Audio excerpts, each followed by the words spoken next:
Nungsijaraba ichilinaw marum mapang mayambu ahanba maktada Prabhu Jisu Krista gi mingda nungsibigi salam pijari.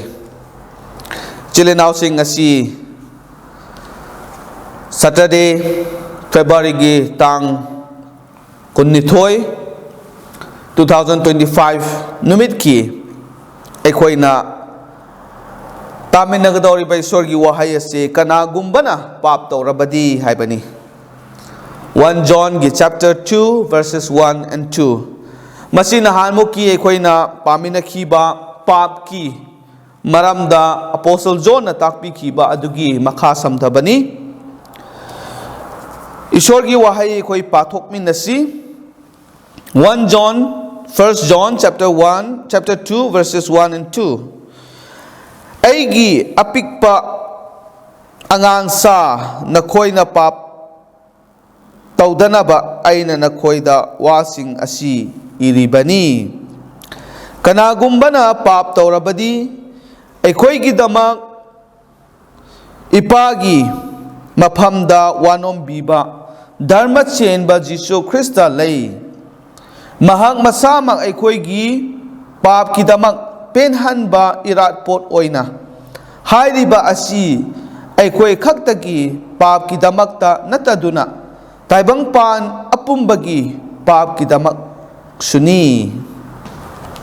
Sona bopina biboy sunu isilinaw sing masigi text asi pabakanda aikhoy na phajana mayek sengna taba phangi madudi Apostle John na iriba asi karigidamak ta iribano haiba kanda to beware of sin pap ki maramda aikhoy hena khangnaba aduga pap taudanaba aikhoibu ibibani. To beware of sin and to prevent sin haibani. Masida aikhoina yengba kanda problems at hand leiriba problem asidi karino hairaga many people yamlaba mi singna pap asi deny tauduna adumak lay. And then where people defy the reference of sinning, makoina pap taude haiduna masa mathanda ngakthok charaga pap taude haina laithokba mayamsu leiri haibasi aikoina chawraba problem ama oina ubani. Adumak puta singna aikoina yengba kanda we will sin aikoi punsida kanasu ay pap taude ay pap chende ay pap khangde haiba ngamgadaba kanasu laite. This is a problem that cannot be denied. Masi kananasu thaidok pa yadraba problem amani.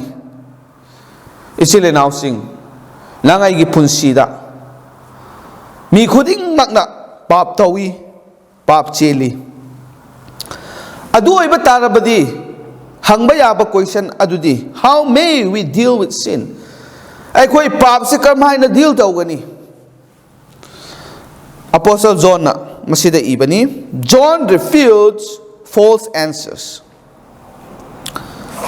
Apostle John na aranba paukhum mayam asi gi maramda mahakna yamna chawna chumdabasi mahakna phongdoi. Madudi karino haraga pap ki problem pap na manghan bayaba mayam laibase khangdaba saraga thamba laithokpa asi mahakna chumde haibani. Many people of course ignore problem of sin. Aduna where we deny the problem aikhoina pap ase deny tawba kanda masi hena chawba problem amangba akaiba hena thoali haibasi Apostle John na phongdokpani. Aduga pap se leire haiba khangba matungda su wrong answer aranba pakhum kaya chumdaba mayam asina aikhoi se pap sidagi laithokpa ngamgani haina khanba mayam asisu Apostle John na yade adugi damakta mahakna masigi false answer singse refuse taubani. The only answer or the only answer masigi damakta khwaidagi aphaba masigi problem pap ki problem ase ekoina masidagi ekoi thoke haiba taragadi magi answer amakhak lay madudi God has already provided the answer. Ishorna ekoi ki damakta madugi paukhum madugi answer ado pikhrabani. The answer to the problem of sin is the person of the Lord Jesus Christ. Pap ki answer masigi problem pap ki problem as solve to na bagi isor na pibi kraba answer asidi Jesus Christa mahakni. Jesus Christa natraga Jesus Christa ki wang mada atopa answer paukum amata laite haibani. Aduna ekoina paba kanda mathang kari uba phange. The Lord Jesus as our advocate. Prabhu Jesus Christa se ekoi gi advocate ni haibani. Verse 1 dagi ekoina yengba kanda ekoi gi damak ipa gi maphamda wanom biba advocate haibadi wanom biba haibani. Masigi wanom biba se kanano haiba kanda Prabhu Jesus Christani. The word advocate needs to be comprehended. Wanom biba haiba wahai ase ekoi phajana bhab taba darkar oye chilinau sing. Masi legal language haibadi logi oiba adugumba wahai ni. Amarom da hairagana a lawyer or an attorney. Kanagumba amagi mahutta or mahut silaga ngangbiba aigi damakta lepiba adubu advocate ko bani chilinau sing. Aduna hakchangi ekoina understand tauba wahai ni Bible gi language ta Bible gi wahai da ekoina yengba kanda di adudagi henna su yamna mahaki wahanthok ase yamna deep oye aduga yamna chawna applicable oiba adugumba wahai amani. Aduna it is the same word the Lord Jesus used to describe the Holy Spirit. Prabhu Jesus Christ na Holy Spirit thawaya sengbagi maramda ngangba kanda mahakna panhiba duga chap manay. John chapter 14 verse 15 da yengba kanda another helper haibani. Nakoi gi pangbina na bagi damakta atopa pangbiba haibado. Sometimes translated as comforter and KJV Bible the yengba kanda comforter haibani. Another comforter. Aduga masigi text John 1 John gita yengba kanda advocate haina palle. Wanom biba. Chap manay silinaw sing masigi wahai asi. Asmaina ekoi gi damakta ishona pibi ba Prabhu Jesus Christa wanom biba asi pap ki problem asibu solve to nana ba answer adu mahakta ni haibani. So what happens when we sin ekoi na pap tawbo matamda kari tawre. When we sin we may feel condemned. Ekoi na pap tawbo kanda pap haiba si pikpa chawba karisu laite pap haiba di pap ni. Aduna Kanagumbana Pap Tourabadi aikoi isa ithanda kari feel tawi kari wakhanda phawi haiba kanda condemn masi phawbani. Aduga we may fear that God as a judge would punish us for our sins. Aduga ai wakhanda ai pap tawrubagi damakta condemn feel tawre. Adugi feeling do da kari yawe haiba kanda soidanamang isor na ay napap tawba sigi mathakta ay bu wayen gani isor na ay bu panis tawgani ay bu chairak pi gani haiba se ay koy loy na ay koy giwakan na kanbani sil na sin masi mahausa oy na adum laibani. Aduna ay koy mathang yengba kanda kari uba phange isor gi su ngasai gi judicial system haiba si laibani. Logi oiba. Adugumba system ase karmaina lai haiba kanda. God has given us divine laws to live by. Karamaina ekoi hingani, karamaina chatkani, karamaina taugani. Haibase loina ishona magi divine law. Ishorgi oiba. Adugumba law mayam ase pibani. Maduna ekoi loina mak takpi krabani. Aduga, because we are weak and sinful, adumak po ekoi son ba maramna. Mioy ba ekoi si son ba maramna kari tawe. We will sin. Adum ekoi pap tatay. Pap adum tawi. Pap taurabani na. Ishorgi judicial system gi matungina, we will be judged. Ekoi ishona sayrak pigani. Ekoi buwayin gani. Masi ishorgi loda laibani. Aduma pui silinaw sing. Ekoi ginamakta yam na chawrba asa amadi ishona amuk pibi. Masi pandringay da hujiki hairi ba asi ishorgi judicial system asida. Ekoi ni yeng bakanda Old Testament pa tawba mi do siba sayrak phangba. Ishorgi wayen ba mangon do thungba. New Testament na su chap manay Romans chapter 1, 2, 3 pa bakanda ekoi na khangi. Ishorgi aseng ba wayen makhadu da pap tawba mi sing adu pap ki mahay phangani. Makoy siba phangani. Makoy isona wayen gani. Aduga makoy isona makoy gi pap na ma pap ki maram na makoy bu isona sayrak pi gani. Adu mapu ngasay ekoi na pan ki ba hope adu di karino. Ekoi gi asa adu di karino hairaga. We have the Lord Jesus as our helper. Prabhu Jisu Krista Ekoi gi damakta wanom biba adu lay haibase ekoi gi chawraba asa aduni. He is called Jesus Christ the righteous. Dharma chenba wanom biba dharma chenba Jisu Krista lay haibani. Verse 1 da. Masini ishor gi macha singgi kwai de gi chawraba asa se. Pap taude haiba ngamgadaba kanasu laite. Pap taude haibado machin thibani haibani minambani haibani chapter 1 da ekoi na pa kharabani.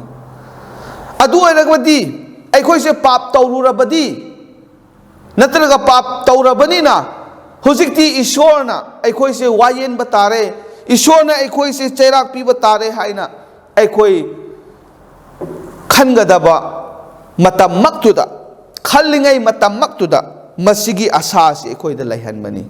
Madudi Jisu Krista dharma chenba wanom biba adu ekoi gi damakta lay haibasi ekoi da takpi bani silinaw sing masini kwai dagi nungai jabasi. Aduna he is called Jesus Christ the righteous. He is called by this title for good reasons. Kari gi damakta Jisu Krista se wanom biba dharma chenba haina kaubano haiba tarabadi. He is indeed perfectly righteous. Jisu Krista da pap haiba laite. Mangon da amak pa amot pa karisu laite. Dharma chenba righteous oiba. Perfect righteousness mangon da laibani Prabhu Jisu Krista da. He is the perfect propitiation for our sins. Ay koi gi damakta ay koi gi pap ki nasai gi penhan ba irat pot haibado mahak na oibi bani. Irat pot adusu perfect oiba. Karisu awat palaitaba adugumba irat pot aduni. The Lord Jesus is able to satisfy all that God requires. Ishorna require tauba pap chen masing gi matakta lawgadaw ba action mayam adugi kopi na ba madubu mahang na khangbi na ba Atay atopa karisu laite adubu Prabhu Jisu Krista asengba dharma chenba akhoi gi pap ki damakta leibiba iratpot aduna Ishor gi demand Ishor gi requirement khuding mak ado mahakna satisfy tauba ngame penhan ba ngame haibani Jisu Krista natana madu tauba ngamba kanasu laite akhoi ni irat pot mayam ama kalabasu purabasu maduna perfectly mapung phana akhoi gi pap ko pi bangamde Ishor bu penhan bangamde adubu Prabhu Jisu Krista na madu oihan bangami aduna Prabhu Jisu Krista da akhoi leiba matamda Jisu Krista na akhoi gi mahut silaga akhoi gi damakta wanom biba matamda Prabhu Jisu Krista na mahak masamak na irat pot oina leiba matamda akhoi gi pap adugi kokpiba adu akhoi na phangadabani The Lord Jesus Christ the righteous kari gi damakta Prabhu Jisu Krista ase dharma chen bano haiba kanda hujiki hairiba mayam aduna takpi loinana he died for our sins akhoi gi pap khuting mak sigi damakta su mahakna sibi khrabani He died on our behalf. Akhoi gi mahutta. Akhoi gi phangadaba sairak mayam adu mahakna lauraga nang aigi on behalf ta. Nang aigi mahut silaga mahakna sibi bani. He died so that our sins may be propitiated or paid for. Nang ay na pap tau kraba mayam adugi mamal ado mahakna pibi khrabani irat pot oina masi ekoina phajana Ishor gi wahai asida uba phangi ichilinaw sing aduna khwaidagi important oiba wahai asi masida yengba kanda propitiation haiba sini irat pot Ishor bu penhanba irat pot aduni Old Testament da yengba matamda ichilinaw sing Pap si makhal ani thokna khaidoi ahan bada unintentional sin khanghaudana tawkhiba pap sing aduga intentionally khangna tawgena tawba pap haibasu lay aduna kari oirabasu nangna khangna tawba oirabasu khangdana tawrabasu pap haibasidi pap ni Maduna akhoi karigumba ay ngasidi aina tawba papsi khanghaudana tawbani ko Ishor ay bungak piu ay khanghauda bagini natraga ay lan khare masi ay bhap ta hauda badagini haina akhoi na haijara badi Ishor na kokpi gani natraga Ishor na akhoi bu excuse tawgani haina khanba mayam su lay adumakpu tasena yengba kanda in reality Ishor gi mityengda khangna tawbo oigera khanghaudana tawbo oigera pap tu tawruba matamda Ishor gi mamangda papi oina adum laibani ekoi adu oiba tarabadi papi oina laiba tarabadi God is going to judge Ishor na mahakna ekoi gi mathakta wayen gani soidrabani adudi masidi kakpa yadraba Ishor gi loni Ishor gi magi standard aduni pap haibasi mahakna lemna tharoi Ishor na judge tawgani aduna Jisu Krista na irat pot oina leibiba masamakna akhoi gi pap ki damakta penhan ba irat pot oibiba asiyam na darkar oibani aduna isili now sing akhoi na Romans chapter 3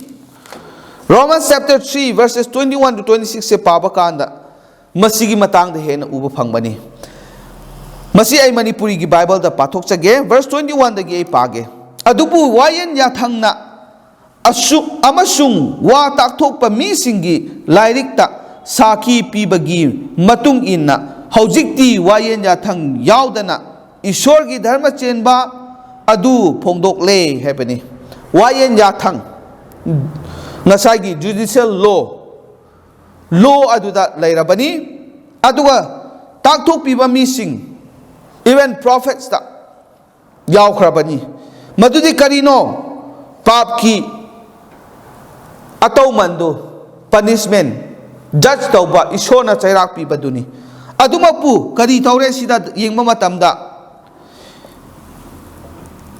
dharma chenba adu phongdok le verse 22 da ishor ki dharma chenba adu Jesus Christabu thazabagi mapana Jesus Christabu thazabagi mapana isili nausing munatasi thazaba mi pumnamakta haibadi mi pumnamakki mathakta lai maramdi karisu khena balaite maramdi mi pumnamak pap cheli amasung ishor gi matik mangan dagi sothai pap chenda ba kanasu laite haibani mi khuding mak pap cheli Krista Jisu dalaiba handok piba adugi mapana ishor gi thauzana lemna chumhanbi mahaki ida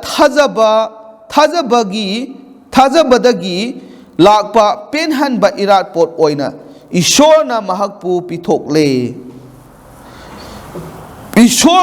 ishorbu penhanba irat pot oina pitokle haibani Prabhu Jisu Krista ase masi mahaki dharma chenba adu utnabani maramdi ishorgi khang haibagi mapana hanna tawkhiba papsing adu mahakna lanthok pire ai khoina tawramba pap khuding mak adu Jisu Krista gi dharma chenba penhan biba irat pot oina ishorna pibiriba mahak asina loina mak lanthok pire ichili now sing verse 26 ta amu yengsi mahaki dharma chenba adu hojikki matam asida phongdok nabani masi mahak asi Jisu bu thazaba mi adubu chumhanbi ba dharma chenba mapu oinabani the righteousness of God is declared ishorgi dharma chenba ashengba adu takpire utpire haibani the righteousness is imputed to all believers in the Lord Jesus Christ pap chelamba aikhoi gi punsi ase ngasai gi phangadaba ishorgi wayen ba ishorgi chairak adu mahutta Jisu Krista gi mapana ishorbu thazaba mi khoding makna ishorgi dharma chenba ashengba adu aikhoida hapire haibani aikhoida pibire aikhoida leihanbire all believers are justified freely by his grace through the redemption that is in Christ Jesus Prabhu Jisu Krista gi mapana phangliba handok piba adugi maramna all believers thazaba mi khuding mak sengle haina mamal yaudana freely ishorgi thauzal aduna aikhoibu lausanbire pap kokpire the Lord Jesus offers propitiation by the shedding of his blood masigi irat pot oina Jisu Krista na pibiri ba kathok pibase karamaina tawbano haiba kanda mahaki I tabiba adunani haibani isilinaw sing aduna ngasi Jisu Krista bu thazaba khuding makna Jisu Krista na tabi khiba I adugi maramna aikhoi gi damakta masigi pap kokpiba phanghalaga ishor bu penhalaga Jisu Krista na tawriba thabak aduna aikhoi bu aran khubam phanghanba handok piba asi leirabani aduga ishorgi ashengba dharma chenbadu aikhoida pibirabani God has passed over all our sins ngasai gi aikhoina tawriba pap adugi chairak adu ꯐꯪꯍꯟꯗꯗꯨꯅ ꯃꯗꯨꯒꯤ ꯄꯥꯞꯁꯤꯡꯗꯣ ꯏꯁꯣꯔꯅ ꯂꯣꯏꯅ ꯂꯥꯟꯊꯣꯛꯄꯤꯗꯨꯅ ꯑꯩꯈꯣꯏꯕꯨ ꯀꯣꯛꯄꯤꯔꯦ. God justifies all believers freely who place their trust in the Lord Jesus Christ. Prabhu Jisu Kristada thazaba thamba thazaba mi khudingmakki mafamda damakta Ishorna karisu mamal yaudana mamal laudana ꯑꯩꯈꯣꯏꯕꯨ ꯁꯦꯡꯂꯦ ꯍꯥꯏꯅ ꯃꯍꯥꯛꯅ ꯐꯣꯡꯗꯣꯛꯄꯤꯔꯦ. ꯃꯁꯤꯅꯤ ꯏꯆꯤꯜ ꯏꯅꯥꯎꯁꯤꯡ ꯑꯩꯈꯣꯏꯒꯤꯗꯃꯛꯇ ꯌꯥꯝꯅ ꯃꯔꯨ ꯑꯣꯏꯕꯁꯤ. ꯖꯤꯁꯨ ꯈ꯭ꯔꯤꯁꯇꯒꯤ ꯃꯄꯥꯟꯅ ꯑꯩꯈꯣꯏ ꯄꯥꯞ ꯀꯣꯛꯄꯤꯕ ꯐꯪꯕꯅꯤ. ꯖꯤꯁꯨ ꯈ꯭ꯔꯤꯁꯇꯒꯤ ꯃꯄꯥꯟꯅ ꯑꯩꯈꯣꯏ ꯍꯟꯗꯣꯛꯄꯤꯕ ꯄꯥꯞ ꯀꯣꯛꯄꯤꯕ ꯑꯔꯥꯟ ꯈꯨꯕꯝ ꯑꯩꯈꯣꯏ ꯐꯪꯕꯅꯤ. ꯑꯩꯈꯣꯏꯅ ꯇꯧꯔꯨꯕꯒꯤꯗꯃꯛꯇ ꯅꯠꯇꯦ. ꯑꯩꯈꯣꯏꯒꯤ ꯄꯥꯞꯁꯤ ꯌꯦꯡꯕ ꯃꯇꯝꯗ ꯑꯁꯨꯛꯀꯤ ꯃꯇꯤꯛ ꯌꯥꯝꯕꯅꯤ ꯏꯆꯤꯜ ꯏꯅꯥꯎꯁꯤꯡ. ꯑꯗꯨꯅ ꯉꯁꯤ ꯑꯩꯈꯣꯏꯒꯤ ꯄꯥꯞꯁꯤꯡ ꯑꯁꯦ ꯀꯔꯤꯒꯨꯝꯕ ꯖꯤꯁꯨ ꯈ꯭ꯔꯤꯁꯇꯒꯤ ꯃꯄꯥꯟꯅ ꯃꯍꯥꯛꯅ ꯄꯦꯟꯍꯟꯕ ꯏꯔꯥꯠꯄꯣꯠ ꯑꯣꯏꯅ ꯃꯍꯥꯛ ꯀꯠꯊꯣꯛꯄꯤꯗ꯭ꯔꯕꯗꯤ, ꯃꯍꯥꯛꯅ ꯑꯩꯈꯣꯏꯒꯤꯗꯃꯛꯇ ꯂꯦꯞꯄꯤꯗ꯭ꯔꯕꯗꯤ, just imagine ꯑꯩꯈꯣꯏ ꯈꯟꯁꯤ ꯉꯁꯤ ꯑꯩꯅ ꯇꯧꯔꯤꯕ ꯃꯌꯥꯝ ꯑꯁꯤ ꯄꯥꯞ ꯃꯌꯥꯝ ꯑꯁꯤꯒ ꯂꯣꯏꯅꯅ ꯍꯌꯦꯡ ꯏꯁꯣꯔꯒꯤ ꯋꯥꯌꯦꯟꯐꯝ ꯃꯃꯥꯡ ꯑꯗꯨꯗ ꯋꯥꯌꯦꯟ ꯌꯥꯊꯪ ꯃꯃꯥꯡ ꯑꯗꯨꯗ ꯑꯩꯈꯣꯏꯅ ꯆꯠꯄ ꯃꯇꯝꯗ ꯑꯩꯈꯣꯏꯒꯤ ꯄꯥꯞ ꯑꯁꯤ ꯃꯊꯪ ꯏꯁꯣꯔꯅ ꯄꯥꯊꯣꯔꯛꯄ ꯂꯤꯁ ꯃꯌꯥꯝ ꯑꯁꯤ ꯑꯁꯨꯃꯥꯏꯅ ꯇꯧꯔꯝꯕ, ꯑꯗꯨꯗ ꯇꯧꯔꯝꯕ, ꯑꯁꯨꯃꯥꯏꯅ ꯇꯧꯔꯝꯕ, ꯑꯗꯨ ꯇꯧꯔꯝꯕ, ꯑꯗꯥ ꯇꯧꯔꯝꯕ ꯃꯌꯥꯝ ꯑꯁꯤ ꯄꯥꯊꯣꯔꯛꯄ ꯇꯥꯔꯕꯗꯤ ꯀꯔꯝꯍꯥꯏꯅ ꯑꯣꯏꯒꯅꯤ? ꯀꯔꯤꯒꯨꯝꯕ ꯑꯩꯒꯤ ꯄꯥꯞ ꯑꯗꯨꯅ ꯌꯥꯝꯅ ꯁꯥꯡꯂꯕ ꯂꯤꯁ ꯑꯗꯨ ꯌꯥꯝꯅ ꯂꯩꯔꯝꯈ꯭ꯔꯕꯗꯤ ꯏꯁꯥ ꯏꯊꯟꯗ ꯑꯩꯈꯣꯏ ꯏꯁꯥꯅ ꯀꯟꯗꯦꯝ ꯇꯧꯒꯅꯤ. ꯑꯩꯈꯣꯏ ꯏꯁꯣꯔꯒꯤ ꯃꯃꯥꯡꯗ ꯂꯦꯞꯄ ꯉꯝꯃꯣꯏ. ꯏꯉꯥꯟ ꯉꯥꯟꯅ ꯎꯒꯅꯤ. ꯑꯩꯒꯤ ꯄꯥꯞꯇꯨꯅ ꯑꯩ ꯏꯁꯥ ꯏꯊꯟꯗ ꯈꯪꯒꯅꯤ. ꯑꯩ ꯏꯁꯣꯔꯒꯤ ꯆꯩꯔꯥꯛ ꯐꯪꯕ ꯂꯣꯝꯕ ꯅꯥꯏꯗꯕ ꯃꯩꯒꯤ ꯀꯣꯝ ꯑꯗꯨꯗ ꯑꯩ ꯆꯠꯀꯅꯤ ꯍꯥꯏꯕꯁꯤ ꯃꯁꯥꯅ ꯇꯥꯕꯅꯤ. ꯑꯗꯨꯃꯛꯄꯨ ꯌꯥꯝꯅ ꯂꯥꯏꯕꯛ ꯐꯕꯗꯤ ꯑꯩꯈꯣꯏꯒꯤꯗꯃꯛꯇ ꯄ꯭ꯔꯚꯨ ꯖꯤꯁꯨ ꯈ꯭ꯔꯤꯁꯇꯅ ꯂꯦꯞꯄꯤꯕ, ꯃꯍꯥꯛꯅ ꯑꯩꯈꯣꯏꯒꯤꯗꯃꯛꯇ ꯋꯥꯅꯣꯝꯕꯤꯕ ꯑꯣꯏꯅ ꯂꯩꯕꯤꯕ, ꯑꯩꯈꯣꯏ ꯏꯁꯣꯔꯒꯤ ꯅꯨꯡꯁꯤꯕꯒꯤ ꯃꯄꯥꯟꯅ ꯖꯤꯁꯨ ꯈ꯭ꯔꯤꯁꯇꯅ ꯃꯁꯤꯒꯤ ꯑꯩꯈꯣꯏꯒꯤꯗꯃꯛꯇ ꯂꯦꯞꯄꯤꯅꯕ ꯋꯥꯅꯣꯝꯕꯤꯅꯅꯕꯒꯤꯗꯃꯛꯇ ꯄꯤꯕꯤꯕꯁꯤ ꯌꯥꯝꯅ ꯂꯥꯏꯕꯛ ꯐꯕꯅꯤ. ꯅꯠꯇ꯭ꯔꯕꯗꯤ ꯏꯆꯤꯜ ꯏꯅꯥꯎꯁꯤꯡ ꯑꯩꯒꯤ ꯄꯥꯞ ꯑꯗꯨ ꯑꯩꯈꯣꯏꯅ ꯌꯦꯡꯕ ꯃꯇꯝꯗ ꯃꯗꯨꯗꯒꯤ ꯑꯩꯈꯣꯏꯅ ꯏꯁꯥ ꯏꯊꯟꯗꯅ ꯀꯟꯖꯕ ꯉꯝꯕꯒꯤ ꯄꯥꯡꯒꯜ ꯂꯩꯔꯣꯏ. ꯃꯗꯨꯗ ꯑꯩꯈꯣꯏꯅ ꯑꯦꯛꯁꯀ꯭ꯌꯨꯁ ꯀꯌꯥ ꯅꯤꯔꯕꯁꯨ ꯎꯄꯥꯏ ꯂꯩꯔꯣꯏ.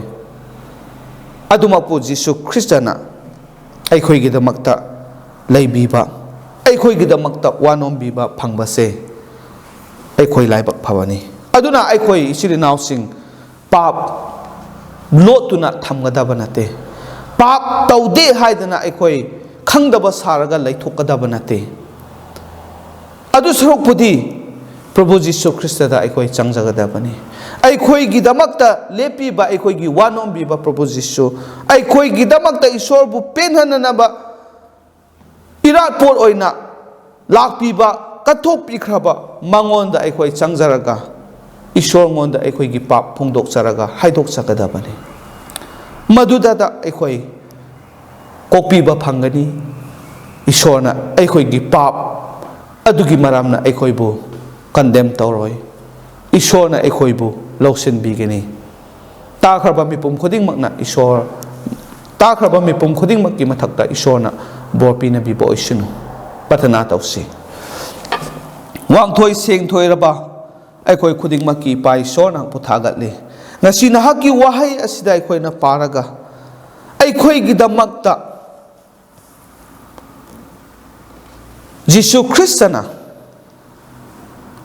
ꯋꯥꯅꯣꯝꯕꯤꯕ ꯑꯣꯏꯅ ꯂꯩꯕꯤꯕ, ꯑꯩꯈꯣꯏꯒꯤꯗꯃꯛꯇ ꯃꯇꯦꯡ ꯄꯤꯕꯤꯅꯅꯕꯒꯤꯗꯃꯛꯇ ꯂꯩꯕꯤꯕ, masigi wahai asi taba matamda aikoigidamakta yamna nungaizaba harauzaba asukki matik thamoida phawali aikoi laibak yamna phai isona haki nungsibasi asukki matik chawi aikoigi pap khudingmak kopiu aikoigi pap khudingmak ase Jisu Christ gi senglaba dharma chenba aduna aikoi busu dharma chenba oihanbiu ipai sor pap lotuna thambana aikoi gidamakta karisu kanaba laite hena aikoi gidamakta awaba oihali aduna ipai sor ngasina haki wahai na takpi basigumna pai sor aikoi taseng na aikoi gi pap ase isana jajaraga phongdok saraka ison haki na phamda sangjaba kokpiba nijaba asina aikoi gidamakta laibak phaningai ni haibase khanghan bire thagat sabani pai sor aikoi khuding makpu hena takpiu khanghan biu pap ki punsi dagin hakna aikoi bu kan biu Jesu Christ gi mapana kokpiba adu phangjage ngasi nahaki wai takrapa mipum khuding makki mathakta sarga gi oiba thawai hakchang ani makki bor adu pinabiu pai sor Bethany Diaspora Church ki nung sizarba isilinaw mo mapang khuding mak magilay phamda nahaki nung biba aduna loina biduna darkar oiba khuding mak pinabiduna anayeng layba khuding mak phahan biduna pangal layna thawai hakchangda hena chawkhatpa thajabada hena mapung phaba oihanbiu haiduna thagat sabaga loina aikoi bu paptagi handokpiba amata ngairaba kanbiba mapu Prabhu Jisu Christ gi mingda haizabani amen.